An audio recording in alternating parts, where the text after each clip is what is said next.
Welcome back to 6 News at 5. Time to take a look at your weather, and we're going to jump right into it with your drought monitor. It is Thursday. Of course, drought monitors are updated on Thursday, and really there are some slight changes from last week. Again, we were seeing most exceptional drought again across central Texas in the I-35 corridor.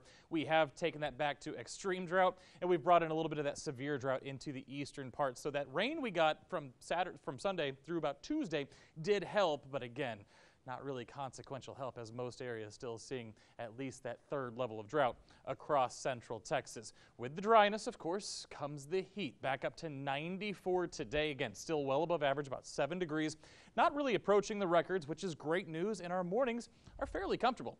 And that's good because we do still have a little bit of humidity in the air, so it could be worse when we start off our day. So that is good news. So heat today, heat really for most of September too. Count the days here. Anything in red is a day that we were above normal for that date, and that is 23 times through the month of September. We had that stretch there from the 13th through about the 17th where we stayed at or below average, but those are the only days, and most of August was also spent above average. So it was a hot summer. Now we're transitioning our thought process to say, yeah, it's just an above average and hot year in general. Across the area, again, we're supposed to be in the 80s, but most of us are in the mid-90s across central Texas with that southeast wind bringing in just a little bit of humidity, in the 60s with most of our dew points. And so, of course, anything you see on the temperatures page, add a degree or 2 to that. 96 is what it actually feels like in Marlin, feels like 96 in Temple, feels like 98 in Hearn, and it feels like 98 currently in Hillsboro. And for tomorrow, not much change. In fact, it might be a degree warmer in some spots, though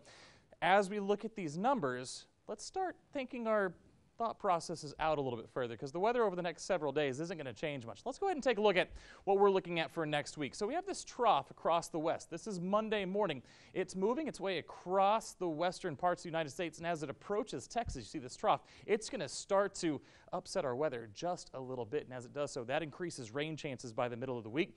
And anytime we see a trough like this time of year, we start thinking about cold fronts that'll be dragged across as well, and as that happens, then we'll be talking about more pleasant temperatures, and we'll keep those rain chances in the forecast for a few days. For the details, here we go. Like I said, through the weekend, not much to talk about there. Tuesday, Wednesday, and Thursday, that's when we bring those rain chances back in. That's when that system starts to approach the area. And then you can see by the end of this 7-day forecast, we're going to start seeing temperatures that we are supposed to see for this time of the year. We'll be right back.